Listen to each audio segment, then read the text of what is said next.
Baik Bapak Ibu Saudara yang diberkati Tuhan, salam.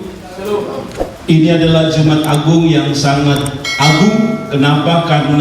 Kenapa tidak disebut sebagai Jumat berduka? Karena ada orang yang mati di kayu salib. Tapi kenapa disebut Jumat Agung? Karena ada karya agung Tuhan di dalam salib. Karena itu saudara-saudaraku yang diberkati Tuhan, izinkan saya bicara tema pagi hari ini, salib membawa berkat. Salib membawa berkat. Saudaraku yang diberkati Tuhan, bicara tentang salib, saya mundur ke belakang saudara sebelum kita baca Roma pasal yang kelima. Salib adalah sesuatu yang merupakan hukuman atas orang-orang jahat pada zaman hari itu. Salib adalah hukuman atas orang yang paling jahat, lebih tepat orang yang paling jahat. Jadi tidak semua orang dihukum dengan salib.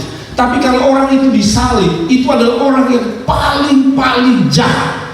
Pertanyaannya, bagaimana orang yang paling jahat bisa memberkati, atau salib yang tadi disebut sebagai tempat orang jahat bisa memberkati kita orang percaya? Nah, itu yang saya mau bagi kepada kita. Roma pasal yang kelima ayat 8 sampai ayat yang ke-11 adalah teks untuk kita. Roma pasal yang kelima ayat yang ke-8 sampai ayat yang ke-11. Bila Bapak Ibu berkenan, kita bangkit berdiri bersama-sama, kita baca ayat ini sebagai rasa hormat kita kepada Dia yang telah mati, yaitu firman Allah yang hidup. Kita baca sama-sama, 1, 2, 3. Akan tetapi Allah menunjukkan kasih-Nya kepada kita oleh karena Kristus telah mati untuk kita ketika kita masih berdosa. Lebih-lebih karena kita sekarang telah dibenarkan oleh darah-Nya, kita pasti akan diselamatkan dari murka Allah. Sebab jikalau kita ketika masih seteru diperdamaikan dengan Allah oleh kematian anaknya, lebih-lebih kita yang sekarang telah diperdamaikan pasti akan diselamatkan hidupnya. Dan bukan hanya itu saja, kita malah bermegang dalam Allah oleh Yesus Kristus Tuhan kita, sebab oleh Dia kita telah menerima perdamaian itu. Silakan duduk Bapak Ibu Saudara yang diberkati Tuhan. Itulah teks firman Allah dengan tema salib membawa berkat. Sekali lagi, bagaimana salib yang dipenuhi atau dihadiri oleh orang jahat bisa memberkati orang lain, bisa memberkati umat Tuhan. Kiranya kita temukan jawaban pagi hari ini. Ada orang bertanya begini, mengapa Yesus harus mati di kayu salib? Bukankah Dia Allah, Dia Tuhan? Dia bisa langsung mengampuni dan tidak perlu naik ke salib dan menderita. Saya punya jawaban sederhana. Dari dulu, dari kita perjanjian lama, untuk mendapatkan sebuah pengampunan harus ada korban. Jadi salib itu bicara tentang korban. Dan kalau ada korban, baru orang itu bisa diselamatkan Tuhan. Tapi saya tidak akan bahas itu. Saya ingin membahas apa yang saya sebut sebagai berkat salib. Apa berkat salib bagi umat Tuhan di Jumat Agung ini? Yang pertama, saudaraku yang diberkati, saya langsung pada poin. Yang pertama, lewat salib kita diampuni dari dosa oleh Allah. Sekali lagi, dari salib kita diampuni dari dosa. Berkat yang pertama adalah pengampunan dari Tuhan atas hidup kita. Saudara-saudaraku yang diberkati, berkat yang terbesar bukan sebuah mobil, bukan sebuah gedung, bukan sebuah tempat mewah, tetapi berkat terbesar, anugerah terbesar dalam hidup ini adalah saat kita diampuni dosa kita. Saudaraku yang diberkati Tuhan, mari kita baca kembali pada Roma 5 tadi ayat yang ke-8. Saudara lihat Roma 5 ayat ke-8 berkata begini, akan tetapi Allah menunjukkan kasih-Nya kepada kita oleh karena Kristus telah mati untuk kita ketika kita masih berdosa. Jadi saudara, berkat pertama adalah pengampunan. Saudara, mungkin anggap biasa, pengampunan itu biasa, tapi bagi orang yang akan dihukum mati, seperti mereka yang kemarin kasus narkoba, mereka yang korupsi. Kalau saudara ada di Korea Selatan atau di Cina, siapa yang korupsi langsung ditembak mati. Saudara, itu bukan sesuatu yang gampang. Orang sekarang saja baru pergi ke kantor pengadilan atau kejaksaan, orang but-but, kata orang Bupang. Ini saatnya dia mati, saudara-saudara. Saya percaya setiap keluarga yang tahu ada papanya, ada mamanya yang akan dihukum mati akan bergumul berdoa, menangis minta Tuhan, kalau bisa besok hakim berkata bebas. Tapi itu tidak mungkin, karena orang yang sudah divonis mati pasti harus mati. Tetapi saudara-saudara, itu juga gambaran hidup kita. Bayangkan, besok kita akan mati, besok kita dihukum mati, meninggalkan keluarga, dan tidak ada pengampunan. Tapi hari itu kalau ada amnesia, ada pengampunan, saudara bisa bayangkan betapa bahagianya keluarga itu. Demikian dengan hidup saudara dan saya. Pengampunan itu penting, sebab pengampunan itu menentukan mati dan hidupnya kita. Tanpa pengampunan mati. Ada pengampunan hidup, tanpa pengampunan neraka, tanpa pengampunan ke surga. Kita kasih tepuk tangan untuk Tuhan. Berkat pertama, Anda diampuni. Sejahat apapun Anda punya kesempatan dapat berkat pertama, yaitu pengampunan. Saudara-saudaraku yang diberkati Tuhan, 1 Petrus pasal yang ke-1 ayat 19 berkata begini, sebab kamu tahu bahwa kamu telah ditebus dari cara hidupmu yang sia-sia, yang kamu warisi dari nenek moyangmu, itu bukan dengan barang yang fana, bukan pula dengan perak dan emas, melainkan dengan apa? Dengan darah yang mahal, yaitu darah Kristus, yang sama seperti darah anak domba yang tak bernoda dan tak bercacat. Selalu darah Yesus cukup untuk mengampuni seberapa besar pun dosa Anda. Ada amin. Di dalam Yesus, saudara-saudara dengar baik-baik, di dalam Yesus selalu ada pengampunan. Itulah berkat orang percaya. Tidak ada dosa yang terlalu besar dan tidak terlalu kecil untuk diampuni. Sekali lagi, tidak ada dosa yang terlalu besar bahkan terlalu kecil untuk diampuni. Selalu darah Yesus cukup untuk mengampuni saudara. Ada amin. Yesaya pasal 1 ayat 18 berkata, marilah, baiklah kita berperkara firman Tuhan, sekalipun apa? Dosamu merah seperti kirmisi akan menjadi putih seperti salju, sekalipun warna merah seperti kain kesumba akan menjadi putih seperti bulu domba. Saudara, apa itu kirmisi? Kirmisi adalah, sebenarnya itu adalah darah dari binatang yang keluar. Dan ketika darah itu keluar, dia meludahi pohon di mana binatang itu ada. Saya lupa jenis binatang itu, tapi binatang itu katanya darahnya itu bisa bikin noda pohon. Sudah bisa bayangkan? Kalau noda baju itu biasa, noda pohon dan sulit dihilangkan. Jadi mereka percaya bahwa itu tidak bisa. Dan Alkitab bilang begini, tidak ada dosa yang tidak bisa diampuni. Sebesar apapun, senajis apapun, kata dunia, waktu engkau datang pada darah Yesus, pada salib Tuhan, selalu ada pengampunan. Selalu ada pengampunan. Saudaraku yang diberkati Tuhan, selalu saya bilang bahwa pengampunan ini adalah sebuah berkat. Saudara, pengampunan ini adalah sebuah berkat besar, sekaligus pengharapan saudara besar. Ini merupakan pengharapan besar. Pengharapan besar bagi siapa? Bagi orang berdosa.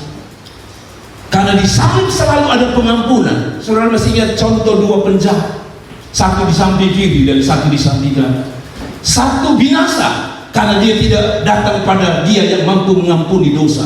Satu berkata, saya orang hina, saya berdosa. Lalu Tuhan berkata, hari ini juga engkau ada di fitnah. Saya bilang tadi, salib itu orang yang paling jahat, tapi di salib itu ada kesempatan orang jahat menerima anugerah yang terbaik. Saudara-saudaraku yang diberkati Tuhan, itu yang saya bilang, kita adalah manusia jahat. Seborok apapun kita, di atas salib masih ada harapan besar, kita dapat pengampunan.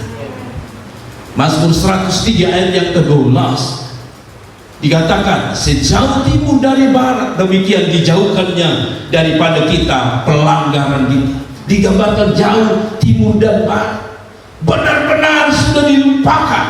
Dan Ibrani pasal 10 ayat 17 berkata, dan aku Tuhan tidak lagi mengingat-ingat dosa dan kesalahan mereka. Manusia bisa ingat dosa kita, tapi di hadapan Allah dosamu dihapus. Tidak ada satu pun, sejengkal dosa pun yang masih dihitung ketika Anda datang kepada Tuhan. Katakan amin. Saudara, satu waktu Martin Luther tidak bisa tidur. Martin Luther adalah bapak reformasi. Ketika dia tidak bisa tidur karena dia diganggu oleh setan yang menuduh masa lalunya. Dia sudah seorang pendeta besar, pendeta kawakan pada zaman, dan sampai hari ini kita masih dengar yang namanya Martin Luther. Dia tidak bisa tidur karena dia diingatkan oleh setan tentang masa lalunya, dosa di masa lalunya. Dia tidak bisa tidur.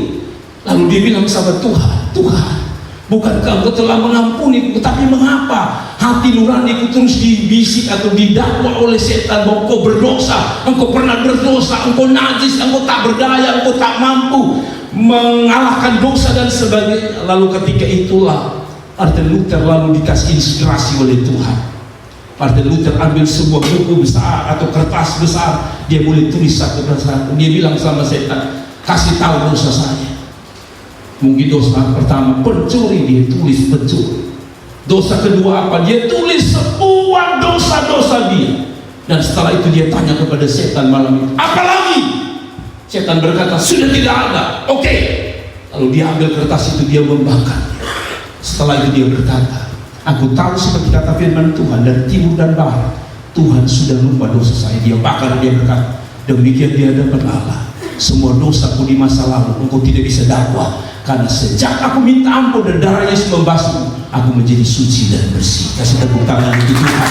Saudara-saudaraku yang diberkati Tuhan, Bapa, kekurangan Tuhan hanya di satu ayat ini, bahwa Bapa bisa menjadi orang pelupa, atau Bapa bisa menjadi pelupa. Bukan melupakan apa yang kau buat waktu kau melayani Tuhan. Yang dia bisa lupa adalah pada waktu engkau minta ampun, dia lupa segalanya. Allah bukan terlupa, tapi waktu engkau minta ampun, dia lupa semuanya. Wow, itu yang membuat saya sadar. Saya bersyukur saya jadi pendeta bukan karena saya suci. Saya bersyukur saya jadi pendeta karena saya dapat anugerah pengampunan. Saudaraku yang diberkati oleh Tuhan, satu lagi, Mika pasal yang ke-7 ayat 18-19 berkata, siapakah Allah seperti engkau yang mengampuni dosa dan yang memaafkan pelanggaran dari sisa-sisa miliknya sendiri, yang tidak bertahan dalam murkanya untuk seterusnya, melainkan berkenan kepada kasih setia. 19, biarlah ia kembali menyayangi kita, menghapuskan kesalahan-kesalahan kita, dan melemparkan segala dosa kita ke dalam tubir laut. Apa itu tubir laut? Tubir laut adalah bagian dari laut yang paling dalam. Saudara, kalau sudah buang, saya baru-baru berenang bersama istri dan anak-anak di Tarus, lalu anting dari anak saya jatuh. Itulah manusia ya. Emas baru sepotong saja jatuh cari, sampai saya pun apa sisa. Silang naik, silang naik, silang naik, silang naik. Berapa kali tidak ketemu. Terakhir saya bilang, sudah nak, biar sudah. Tapi masih ada menyesal di sini. Itu emas, bukan kertas. Ada rasa menyesalnya. Tapi saya tidak bisa temukan karena terlalu dalam. Padahal kalau saya berdiri, itu akhirnya sampai di sini. Tapi jadi saya tidak bisa lihat emas itu. Demikian dengan Tuhan, bayangkan. Emas yang sepotong itu kalau jatuh di tubir laut, tidak terlihat sama sekali di hadapan Tuhan dengan baik-baik. Manusia boleh menjudge Anda sebagai pengkhianat, pendosa yang paling besar, tapi di hadapan Tuhan, Tuhan lihat no, Tuhan lihat nil, Tuhan lihat tidak ada apa-apanya lagi. Karena itu jangan pernah dituduh oleh apapun. Kasih karunia Tuhan masih ada untuk saudara dan saya. Bagaimana cara untuk mendapatkan pengampunan? Sederhana, mengaku dosa kita, karena Alkitab berkata Dia Allah yang setia untuk mengampuni dosa-dosa kita. Katakan amin. Katakan amin. Yang kedua, Bapak Ibu Saudaraku yang diberkati, apa berkat salib? Yang kedua, lewat salib kita dibenarkan oleh Allah. Saudara, kita dibenarkan oleh Allah. Ini berkat kedua. Kita diberkati. Tadi kita dapat pengampunan, kita dapat amnesti dari surga, kita dapat pengampunan. Sekarang yang kedua, berkat yang kedua, lewat salib kita dibenarkan. Apa arti dibenarkan? Mari kita baca ayatnya dulu. Ayat yang ke-9, kembali pada Roma 5. Lebih-lebih karena kita sekarang telah apa? Dibenarkan, kita pasti akan diselamatkan dari murka Allah. Arti dibenarkan, kata dibenarkan itu, atau kata dibenarkan atau membenarkan dari bahasa Ibrani sadak, Yunani dikayo. Saudara bisa lihat di sini, dikayo adalah istilah hukum, artinya membebaskan dari tuntutan, menyatakan benar atau tidak bersalah atas lawannya, atau ialah, atau begini, maksud saya begini, saudara, begini, dikayo ini atau dibenarkan itu begini, ini adalah istilah hukum. Jadi ada terdakwa di situ, dia sebenarnya salah, tetapi hakim menyatakan dia benar. Ini sesuatu yang unik dari kekristenan. Kekristenan itu bukan mampu melakukan kebenaran. Dengar baik-baik. Kekristenan bukan kita mampu melakukan kebenaran, tetapi kekristenan adalah kita dibenarkan.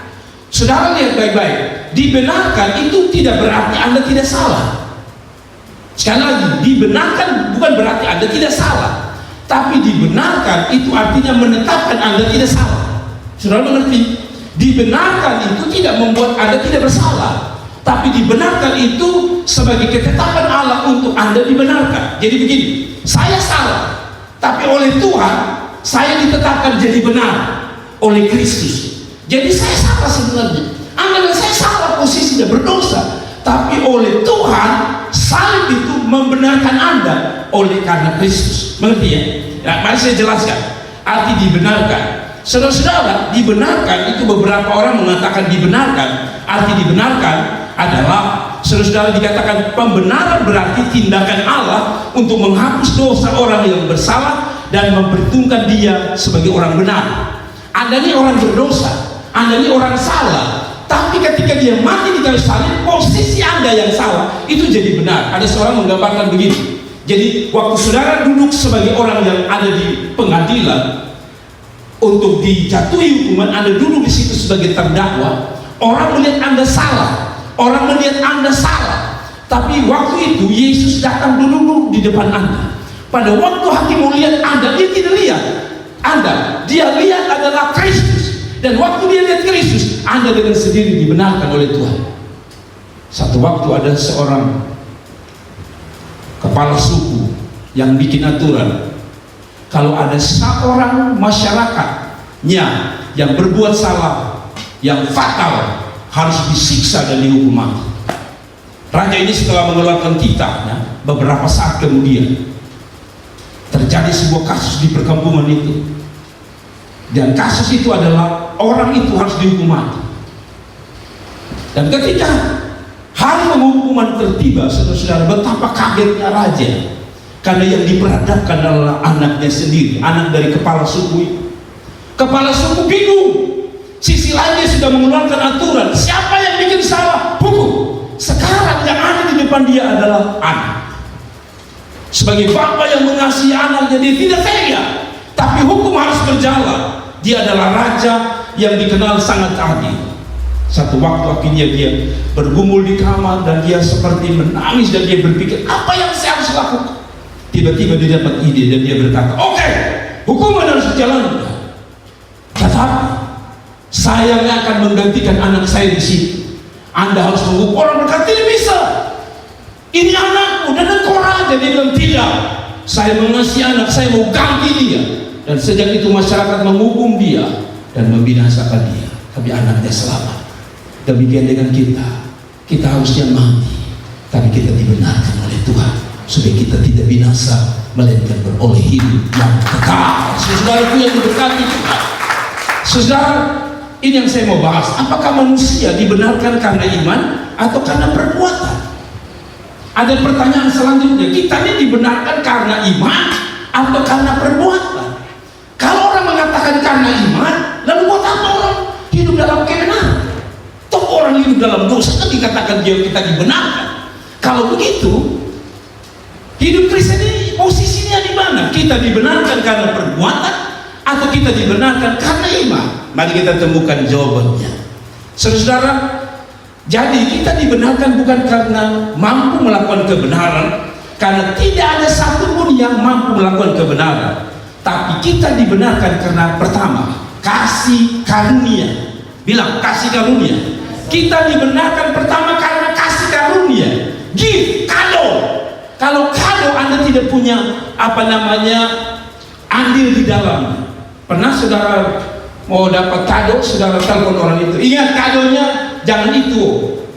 Pernah saudara mau nikah, pernah saudara lihat sudah nikah, waktu saudara datang lalu tiba-tiba orang taruh amplop di situ 10.000. Padahal dia makan yang harga 50.000 di dalam hotel. Tapi saudara bisa marah dia dan bilang, kenapa kasih 10.000? Tidak, itu kado. Kado dia mau kasih berapa itu kado. kado, itu kasih karunia. Jadi hidup kita dibenarkan pertama karena kasih karunia. Tidak ada orang yang mampu berbuat kebenaran kecuali apa? Kasih karunia. Coba kita lihat ayat yang ke-20 dari Roma pasal yang ke-5. Roma pasal yang ke-5, suruh lihat ini. Pertama kita dibenarkan oleh apa? Kasih karunia. Roma 5 ayat 20. Sebab tidak seorang pun dari yang dapat apa? Dibenarkan di hadapan Allah oleh karena apa? Melakukan hukum Taurat. Karena justru oleh hukum Taurat orang mengenal dosa. Jadi orang lakukan hukum Taurat tidak bisa membenarkan dia. Kita tahu orang Yahudi paling munafiknya minta ampun. Mereka coba lakukan seluruh hukum Taurat tapi tidak bisa. Orang tidak bisa benar hanya karena melakukan. Semakin orang mau coba melakukan yang benar, percayalah dia akan salah. Dengar baik-baik. Semakin manusia coba melakukan yang benar, dia akan semakin salah. Pernah saudara komitmen? Saya dulu paling suka maki. Sebelum kenal Tuhan, mulut saya kotor luar biasa. Dan ketika saya pulang persekutuan doa dengan firman Allah, saya bilang saya tidak mau maki lagi. Saudara tahu, saya janji 2 menit kemudian saya maki.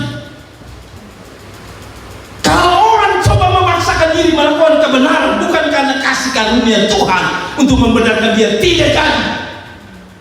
Komitmen tidak cukup untuk orang bisa jadi benar kecuali kasih karunia. Tuhan kasih Anda kasih karunia baru Anda bisa dibenarkan. Jadi jangan coba-coba memaksa diri untuk jadi benar. Makanya saya setuju sebenarnya. Kalau lihat suamimu belum berubah, berdoalah, karena dia sendiri juga pasti ingin berubah. Dia sendiri juga ingin dipulihkan, tapi dia sulit. Doakan, biarkan Allah yang memulihkan dia. Anda tidak punya hak untuk memulihkan dia. Pendeta tidak punya hak memulihkan jemaat. Pendeta tidak bisa berdoa agar jemaat itu dipulihkan Tuhan. Ya saudara-saudaraku, kalau tidak kita stres nih. Laki tidak berubah. Manusia apa ini? Tidak bisa. Tidak ada orang yang bisa membenarkan orang lain. Katakan Allah. Sampai di ayat yang ke-23, karena semua orang telah berbuat dosa, telah kehilangan kemuliaan Allah. Ayat 24. Dan oleh kasih karunia telah dibenarkan dengan cuma-cuma karena penebusan dalam Kristus. Jadi saudara-saudara, pembenaran atau dibenarkan itu hanya karena kasih karunia. Jadi kita jadi benar ini hanya karena apa? Kasih karunia. Kalau begitu dibenarkan karena perbuatan baik atau karena iman? Jelas. Pertama, karena kasih karunia. Yang kedua, karena iman. Saudara-saudara, Roma pasal 5 ayat 20 kembali menyadari bahwa sebab tidak seorang pun yang dapat dibenarkan di hadapan Allah oleh karena melakukan hukum Taurat, karena justru oleh hukum Taurat orang mengenal dosa. Tapi ayat 21 bilang begini, tetapi sekarang tanpa hukum Taurat kebenaran Allah telah dinyatakan seperti yang disaksikan dalam kitab Taurat dan kitab-kitab para nabi. Ayat 22 benar, yaitu kebenaran Allah karena iman dalam Yesus Kristus. Jadi waktu Anda mempercayai Yesus, Anda hari itu jadi benar. Waktu Anda percaya Yesus, hari itu Anda jadi apa? Benar. Jadi benar bukan karena Anda melakukannya, tapi pada waktu Anda menerima Yesus, Dia yang mati di atas kayu salib sebagai Tuhan Juru Selamat pribadimu, hari itu adalah hari titik Anda dibenarkan. Ada amin. Saya suka dengan kekristenan. Kekristenan tidak membuat orang frustrasi.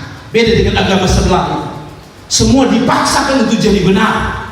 Sehingga kalau orang tidak pakai saja baju agama mereka itu dianggap salah, baju saja salah. Tapi kekristenan tidak begitu. Kekristenan karena iman. Kekristenan sadar manusia tidak bisa membenarkan dirinya, manusia tidak bisa jadi baik kecuali Allah mengaruniakan kebaikan itu. Kenapa? Karena hanya Allah yang baik. Jadi kalau ada agama yang mau paksa orang jadi baik, itu agama bohong. Sebab kebenaran itu bisa dikerjakan oleh orang kecuali itu karena kasih karunia, kekuatan daripada Tuhan dikaruniakan kepada kita. Ada amin. Sudah sampai sini sudah mengerti?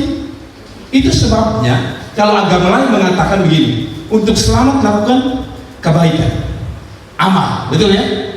Betul ya? Orang agama lain mengatakan kalau mau selamat, mau ke surga, lakukan kebaikan, walaupun yang dilakukan yang jahat. Mau gereja kemana? Dia berpikir ke surga. Tapi sekali lagi, keselamatan itu bukan karena Anda berbuat baik. Lalu pertanyaan kembali, jadi bingung kita. Begini, jadi bingungnya adalah begini. Kalau kita ini yang salah ini akhirnya dibenarkan jadi benar, lalu untuk apa kita hidup dengan pendeta khotbah hidup benar? Toh keselamatan sudah dapat, gitu kan? Toh kita sudah dibenarkan. Lalu kalau gitu kita jadi pasif dong. Sudah hidup saja dalam dosa lalu kita pasti dibenarkan. No. Kebenaran atau perbuatan baik itu bukan untuk mencapai surga atau mendapatkan surga. Surga kita sudah dapat waktu kita terima Yesus sebagai Tuhan dan Juru Selamat. Kalau kita melakukan perbuatan baik atau yang saya sebut kebenaran, itu karena rasa syukur Anda, rasa terima kasih. Jadi begini, kalau orang agama lain mengatakan buat baik dapat surga, kita las terbalik. Kita karena sudah dapat surga, makanya kita buat baik. Sudah mengerti? Itu bedanya antara kekristenan. Kalau agama lain buat sesuatu dulu baru surga, tapi kita lain, karena kita sudah dapat surga, maka kita berbuat kebenaran atau berbuat baik. Jadi kalau orang bilang dia sudah diselamatkan Tuhan, kita makin hati kita mau menyenangkan hati Tuhan. Lepas dari kelemahan kita, dosa kita mau lebih menyenangkan hati Tuhan. Katakan amin. Saudaraku, Roma pasal 4 ayat 4 sampai 5 berkata begini. Roma pasal 4 ayat 4 sampai 5 berkata, kalau ada orang yang bekerja, upahnya tidak diperhitungkan sebagai hadiah. Karena dia kerja, itu tidak bisa bilang hadiah, tetapi sebagai apa? Haknya. Ayat 5 dari Roma pasal 4 ayat 45. Tetapi kalau ada orang yang tidak bekerja, namun percaya kepada dia yang membenarkan orang durhaka, imannya diperhitungkan menjadi kebenaran. Lihat ini, kalau ada orang kerja, dia dapat haknya, gajinya. Tapi kalau dia tidak kerja apa-apa lalu dikasih, tadi saya sebut sebagai gift, kado, itu yang disebut kasih karunia. Dan kita dibenarkan itu karena kasih karunia. Menyadari kita dapat kasih karunia, kita hidup dalam kebenaran. Sudah mengerti sampai sini?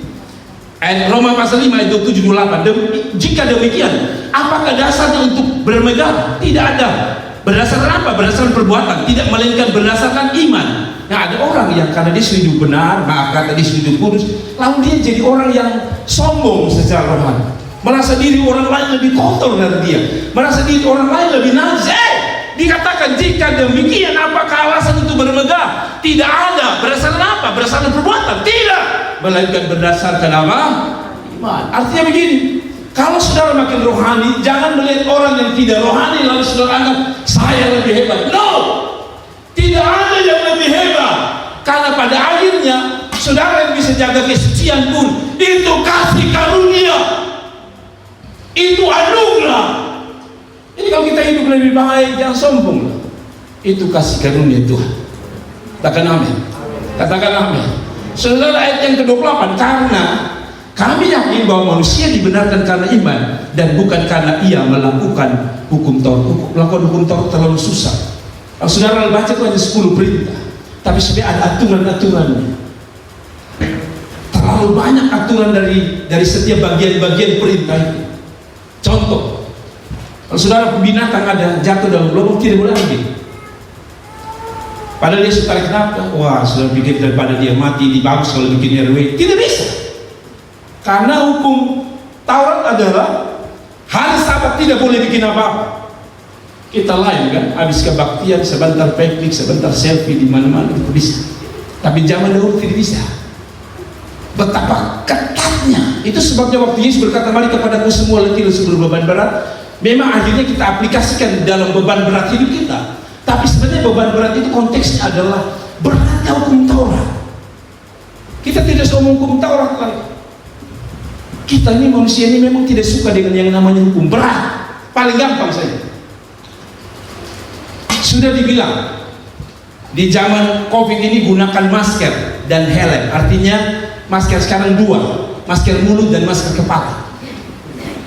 Tapi berapa banyak orang masih di jalan tidak menggunakan helm dan tidak menggunakan masker dan mulut. Ini kan sudah ada aturan, hati-hati. Kita suka lewat lampu merah, kalau di kemudian hijau. Kita sudah suka dengan aturan. Kita anggap itu berat. Sayang, paling tidak suka dengan helm sebenarnya. Karena kalau saya pakai helm, kepala saya gatal minta ampun. Kedua, saya dari dulu performa saya paling andalan saya adalah rambut saya.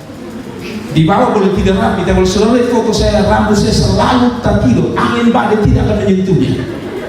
Jadi kalau saya pakai helm itu lucu, kan habis saya pakai helm, kalau saya di pelayaran itu saya sengsara. Karena waktu angkat itu helm, itu rambut itu helm tendes di sini. Rambut yang orang bilang angkat bagus, yang tendes jadi dia kayak triplex. Jadi saya tidak pede untuk khotbah kalau di gereja-gereja lain pakai helm. Saya tidak pede sekali. Itu baru hukum manusia. Kita sudah tidak kuat melakukan. Betul ya? Mama bilang, iya jam 10 sekolah. Tapi kita jam 10 dan 10. Kenapa? Sulit melakukan hukum. Tapi kembali Tuhan kasih kita kesempatan dapat anugerah. Saudara yang ketiga, saya lihat wajah saudara mulai agak murah-murah, jadi saya cepat. Jemaat itu kalau muka mulai murah-murah, saya tahu Anda tidak ngomong, tapi Anda sedang berkata, Bapak, sudah lama. Oke, saya cepat. Lewat salib kita diselamatkan oleh Allah. Ini berkat ketiga. Lewat salib kita diselamatkan. Masalahnya adalah ini. Mari kita baca Roma pasal 5 ayat yang ke-9. Lebih-lebih karena kita sekarang telah dibenarkan. Jadi dia urut tadi. Kita diampuni, kita dibenarkan, lalu dia bilang lebih-lebih karena kita sekarang telah dibenarkan oleh darahnya, kita pasti akan diselamatkan. Kekristenan itu surga itu pasti. Kekristenan itu keselamatan itu pasti. Tidak mudah-mudahan, apalagi hanya insya Allah. Dalam kekristenan berkat paling luar biasa, keselamatan itu pasti. Tidak ada kata apa. Jangan jual Yesus. Yang lucu ada orang kasih tinggal Yesus yang dikatakan bahwa keselamatan itu pasti. Untuk bicara agama lain yang dia surga sendiri masih raba-raba di sebelah mana. Katanya ada 10 bidadari kah? 72 bidadari kah? 100 bidadari kah? Tidak pasti. Tapi Yesus berkata, iman di dalam Yesus keselamatan kita pasti. Laki-laki janji saudara pacaran dia mau nikah tahun depan belum tentu pasti. Paling dia bilang, Adi kata nikah bulan depan. Bulan apa kata Mei? Saudara tunggu-tunggu Mei belum juga nikah. Lalu saudara tanya, kenapa kakak belum nikah dengan saya bulan Mei? Karena Anda belum selesai, Anda sudah mau jalan. Nah, maksudnya Mei itu bukan bulan Mei, maybe, mungkin kapan-kapan saja. Tapi maksud saya adalah keselamatan itu pasti. Wah, saya suka karena surga bagi kita itu bukan mudah-mudahan. Surga dan keselamatan bagi orang Kristen itu pasti. Lalu dia bilang ayat 10, sekali lagi dia ulangi. Sebab jikalau kita ketika masih seteru diperdamaikan dengan Allah oleh kematian anaknya, lebih-lebih kita yang sekarang telah diperdamaikan pasti akan diselamatkan. Bagi orang Kristen kematian Yesus dikasih salib membuat orang Kristen pasti selamat. Bukan mudah-mudahan. Tidak ada agama apapun yang menjamin bahwa selamat itu pasti. Dengar baik-baik. Anda bisa cari agama apapun, tidak ada agama apapun yang menjamin bahwa selamat itu pasti. Hanya dalam Yesus ada kepastian keselamatan. Kalau pasti selamat, kenapa ragu dan cari yang lain? Yohanes 3 ayat 16 berkata, karena begitu besar kasih Allah akan dunia ini, sehingga setiap orang yang percaya kepadaku tidak binasa, melainkan beroleh hidup yang kekal. Bukan mencari agama yang sedang didoakan, mati masih didoakan imamnya, tokohnya. Kita tidak, tokoh kita tidak hanya raba-raba tentang surga. Tokoh kita Yesus Kristus memberi kita kepastian. Yang terakhir lewat salib kita didamaikan dengan Allah. Saudara dengar baik-baik. Yang terakhir lewat salib, inilah berkat terakhir. Lewat salib kita didamaikan dengan Allah. Roma pasal 5 ayat yang ke-10 dan ayat yang ke-11. Sebab jikalau kita ketika masih seteru diperdamaikan dengan Allah oleh kematian anaknya, lebih-lebih kita yang sekarang telah diperdamaikan pasti akan diselamatkan oleh hidupnya. Dan bukan hanya itu saja, kita malah bermegah dalam Allah oleh Yesus Kristus Tuhan kita, sebab oleh Dia kita telah menerima pendamaian itu. 2 Korintus pasal 5 ayat 18-19 berkata, dan semuanya ini dari Allah yang dengan perantaraan Kristus telah mendamaikan kita dengan dirinya, yang telah mempercayakan pelayanan pendamaian itu kepada kami. Ayat 19. Sebab Allah mendamaikan dunia dengan dirinya oleh Kristus dengan tidak memperhitungkan pelanggaran mereka. Ia telah mempercayakan berita pendamaian itu kepada kami. Saudara tahu, jangan pikir pekerjaan pendamai itu gampang. Saudara pernah datang di orang lagi berkelahi, orang Kupang bilang lagi batu, coba Anda masuk untuk melerai mereka. Apalagi kalau orang yang disela itu temperamen, dia akan marah dengan saudara. Padahal saudara ingin kalau bisa mereka damai, tapi yang satu akan berkata, jangan lu halangi berpukul juga. Itu orang Kupang, lu halangi berpukul juga sekali, dan lu sekali berpukul. Apa artinya? Pekerjaan menjadi pendamai itu tidak gampang. Kalau Anda coba mendamaikan dirimu dengan orang yang sedang bermusuhan dengan Anda, itu juga tidak gampang. Kenapa? Satu, dasar manusia itu penuh dengan kesombongan dan merasa diri paling benar. Saya kasih contoh, saya tidak usah angkat yang lain, nanti saudara versi. Saya dengan istri, kalau jemaat dengan jemaat berkelahi, enaknya panggil pendeta. Papa, untuk ada masalah sini, kami selesaikan. Betul ya? Tapi paling sulit adalah jadi pendeta. Kenapa? Karena kita selalu mengajarkan mereka untuk damai dan semua. Tapi Anda tahu betapa sulitnya kalau saya dengan istri saya masalah. Saya tidak bisa selesai, kadang-kadang saya bisa selesai dengan istri saya gampang. Tapi ada waktu di mana dia bilang dia benar, saya bilang saya benar. Dan tidak bisa kita damai kecuali ada orang. Dan biasanya begitu istri saya cari kakak-kakak saya, cari orang yang saya hormati, cari, lalu dia cerita dia masalah, lalu nanti saya pun kakak datang kasih dulu kami untuk didamaikan. Mendamaikan itu susah, apalagi mendamaikan saudara dengan Allah. Itu pekerjaan yang mustahil. Tapi Yesus mau masuk ke situ. Walaupun tadi saya bilang risiko orang masuk di tengah itu susah. Saya punya prinsip, kalau saya lagi marah anak-anak, jangan ada satu keluarga saya pun atau istri saya masuk untuk bela. Saya paling marah. Padahal mungkin maksudnya adalah menengahi supaya kalau bisa aman. Tapi kalau saya lagi marah, istri atau anak-anak, jangan ada satu pun yang masuk. Saya marah. Bayangkan orang yang masuk yang tidak tahu apa-apa, dia punya niat baik, dia korban, dia bisa jadi korban. Demikian dengan hidup kita.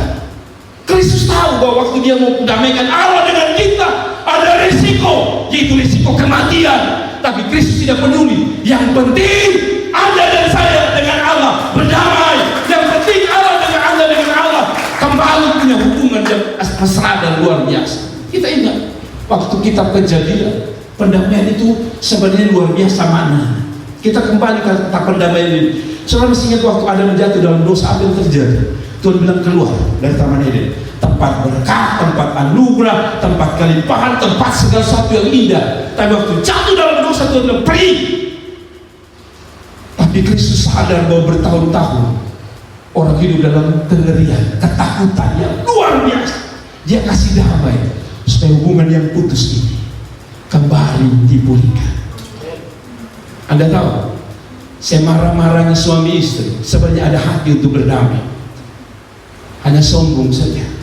Saya marah-marahnya suami istri kepingin berdamai, tapi kadang-kadang sombong saja yang ada dalam diri. Keangkuhanlah yang membuat. Tetapi itu sebabnya saya bilang kita butuh orang tengah. Dan Allah dengan murkanya sedang begitu murka. Kalau saudara bayangkan waktu manusia jatuh dalam, Allah sedang murka. Dan pada waktu Allah sedang murka dan ingin menghancurkan saudara, Kristus datang dan berkata, Bapa, jangan. Saya masih ingat kalau saya marah, saya pun kakak satu yang badan besar, dia akan bilang, ketika orang lain tidak bisa menghentikan, ada orang yang bisa menghentikan saya. Demikian, ketika Allah murka, tidak ada satu presiden, raja, pendeta yang berani berdiri di situ. Karena selesailah engkau. Tapi Yesus mau mati supaya Anda tidak binasa, tapi sekali lagi Anda diperdamaikan. Saudara tahu, diperdamaikan itu berkat luar biasa. Anda pernah punya masalah dengan orang lalu dikasih damai? Apa yang Anda rasa? Pertama mungkin egois antara saudara dengan dia, yang kita saling tunggu siapa yang minta maaf lebih dahulu gitu. Tapi saya mau tanya saudara, Ketika itu sudah selesai, apa yang sudah rasakan? Damai luar biasa. Pendamaian ini tidak main-main. Pendamaian oleh Allah, oleh Kristus ini tidak main-main, tidak tanggung-tanggung. Dia korbankan supaya kalau bisa ada perdamaian antara engkau dengan Allah. Saudara-saudara, mengenai konsep mengenai perdamaian ini, sebenarnya dari bahasa Ibrani kapar, ada 3 kata yang mewakili kata perdamaian ini. Pertama, kapar. Kapar itu, ini kapar, dengar lagi, kapar, bilang kapar. Saudara orang Allah, taruh saudara orang Allah dong, supaya lebih gampang dan bilang kampar saja, kampung Allah. Bukan, ini kapar. Kapar artinya menutupi pendamaian atau penebusan.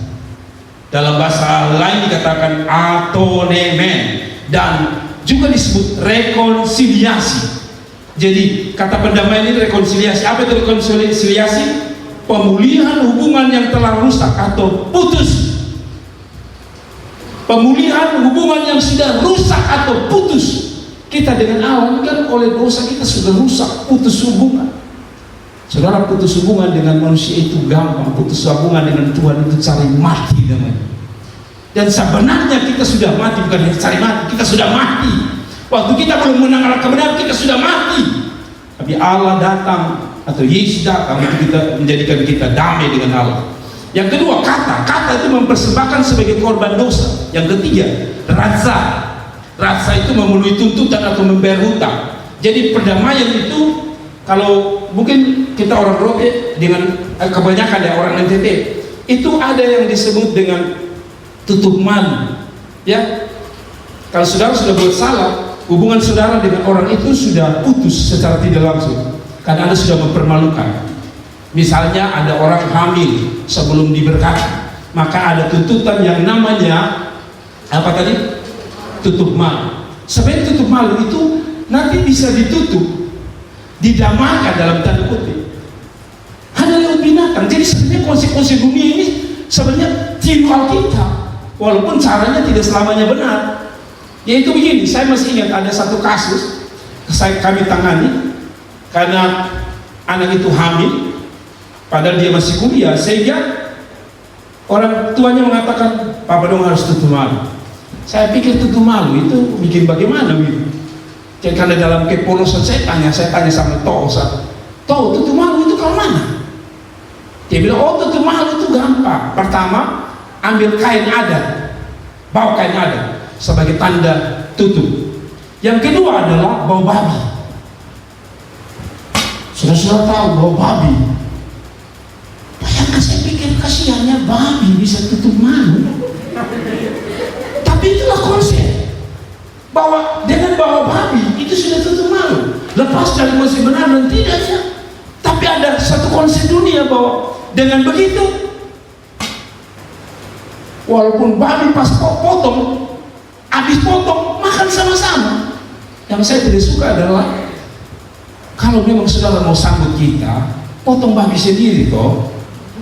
Saya pernah datang ke satu tempat, memang kami mudah tutup malu bawa babi. Tapi waktu kami bawa babi, ternyata itu babi yang belum pakai masak. Jadi banyak kami kasih turun, kapan dong potong, kapan dong rebus. Kau saya pikir dari sana pastikan tamu-tamu laki-laki ada makan. Kita tunggu sampai jam 2 belum makan, lalu kita tanya, "Kenapa belum makan, kakak?" "Babi yang bapak belum bawa itu kita baru masak." Mati banyak orang. Tapi apapun itu konsepnya adalah tutup malu. Artinya begini, ternyata babi bisa bikin damai. Tapi dengar baik-baik, untuk mendamaikan engkau dengan surga tidak bisa pakai babi. Tidak bisa. Tidak bisa pakai domba. Tidak bisa pakai lembu.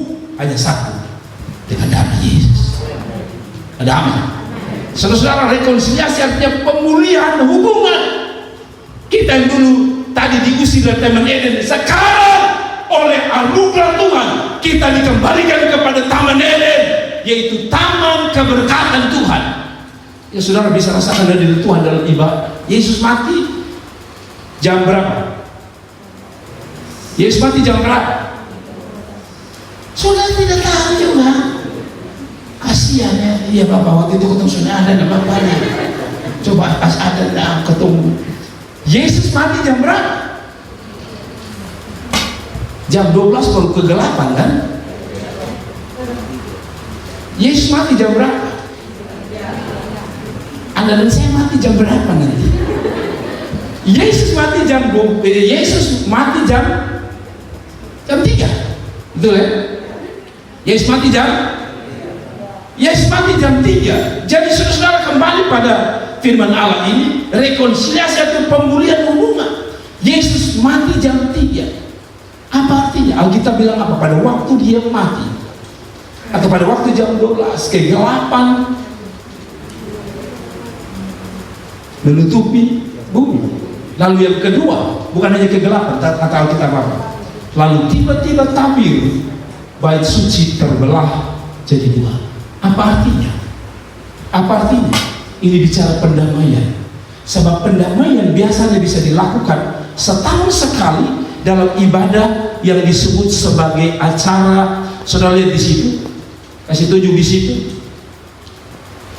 Yom Kippur. Nah, saya jelaskan pendamaian ini. Yom Kippur, ada satu ibadah yang disebut sebagai perayaan pendamaian. Yom Kippur, bilang Yom Kippur. Yom Kippur ini dilakukan setahun sekali pendamaian oleh imam. Jadi imam akan bunuh lembu, 2 lembu. 1 lembu dia potong, lalu dia bawa ke dalam bait Allah, kasut sampai pada bait suci. Jadi kalau saudara mengerti tabernakelnya, itu adalah halaman, saya bilang apa? Ruang suci, ruang maha kudus. Orang yang bisa masuk sampai ruang maha kudus adalah imam untuk melakukan pendamaian. Dia harus mengorbankan korbannya. Nah, lembu yang satu ini dibunuh, lalu dipersembahkan darahnya, dipercik, dan akhirnya terjadi pendamaian. Nah, itu hanya boleh imam, dan itu setahun sekali. Tapi waktu Yesus mati, dia robek itu tabir, seolah berkata, tidak perlu lagi ada imam-imam. Engkau bisa langsung berdamai dengan Allah karena aku, karena Tuhan Yesus. Jadi saudara, waktu dia robek atau itu robek itu tabir, kesempatan orang mendapatkan anugerah Tuhan. Itu sebabnya di mana saja Anda bisa minta ampun. Di jalan Anda bisa minta ampun, di rumah Anda bisa minta ampun, kapanpun Anda bisa minta ampun. Tapi yang satu, binatang yang satu itu dibunuh lalu dibawa ke padang. Di padang buru, binatang itu waktu sebelum disembelih dikasih kata-kata kutuk untuk dia. Semua kata kutuk harus disampaikan, lalu dilepaskan. Apa artinya? Pendamaian bukan hanya membuat hubungan saudara dengan Tuhan itu kembali indah terjadi, tapi dengan pendamaian tanpa sadar kutuk Anda telah pergi dari hidup Anda. Ada. Itu sebabnya saya tidak percaya kalau ada orang bilang gini, kutuk lu ya kepala korek. Tak usah percaya. Ada orang yang gara-gara dengar orang kutuk dia, kutuk lu ya, lu sudah kawin 7 turunan. Lu 1 turunan saja belum kawin, lu 7 turunan. Jangan percaya. Karena bagi saya waktu Allah mendamaikan kita dengan, atau Yesus mendamaikan kita dengan Allah, kutuk kita telah dilepaskan. Katakan amin. Kutuk kita telah dilepaskan. Jangan percaya dengan kata-kata orang. Orang mau bilang, besok lu lihat, lu makan beli. Besok kasih setuju dia makan di pizza, sana bilang lu lihat, saya beli pizza. Jadi saya mau bilang sama saudara, kutuk tidak akan terjadi atas orang-orang percaya. Ada keluarga-keluarga yang saya kenal itu mati muda semua. Mati muda semua. Masih muda-muda mati. Didoakan katanya ini kutuk nenek moyang. Tapi saya yakin kalau ada salah satu mereka sungguh-sungguh dengan Tuhan, kutuk itu terlepas. Ada amin. Saya yakin kutuk itu terlepas. Kalau ada orang, saya kenal satu keluarga yang cara matinya sadis. Matinya itu mengerikan. Saudara mati tolong jangan mengerikan. Saya menyaksikan cara mati kakak adik itu ngeri. Mati itu tolong, makanya sering kan orang bilang, tidurlah dalam damai. Mati itu tolong damai-damai. Ada orang mati masih tepek juga. Saya pernah lihat orang mati dengan itu. Lalu saya tanya kenapa dia mati begini. Tidak tahu Bapak, tapi saudaranya mati model begini? Saya tidak tahu. Kalau memang ini sama, berarti ada kutuk. Kutuk ini hanya bisa dilepaskan oleh darah Yesus. Waktu Anda percaya itu, kutuk itu tidak turun atas Anda. Ada pemahaman orang roti bahwa dari semua pohon atau buah di pohon itu, satu harus busuk. Sehingga mereka berkata, Pak Pendeta tidak percaya. Perhatikan 12 murid, betul loh? Ada satu yang busuk, namanya Judas. Dalam keluarga biasanya ada orang bilang begini, itu mana satu itu luar biasa, satu. Seolah-olah kita bilang itu ada kutuk. Tapi saya meyakini kalau engkau jadi anak takut Tuhan, kutuk itu dipatahkan. Tidak ada kata. Bapak di dalam keturunan Bapak biasanya ada satu saudara kawin, saudara tolak, garis, saya tolak, saya tidak akan terima itu karunia model begitu. Kecuali saudara yang memang mau bujakan katakan, saya doakan sekarang. Maksud saya adalah setiap orang mengatakan mereka punya turunan yang negatif, tapi sekali lagi di dalam Yesus yang ada yang positif. Oh, tidak kata amin. Kutuk dipatahkan. Tuhan Yesus memberkati kita sekalian. Salam, selamat merayakan Jumat Agung. Sekali lagi Tuhan memberkati kita sekalian. Mari kita bangkit berdiri, saudaraku yang diberkati Tuhan. Mari kita bangkit.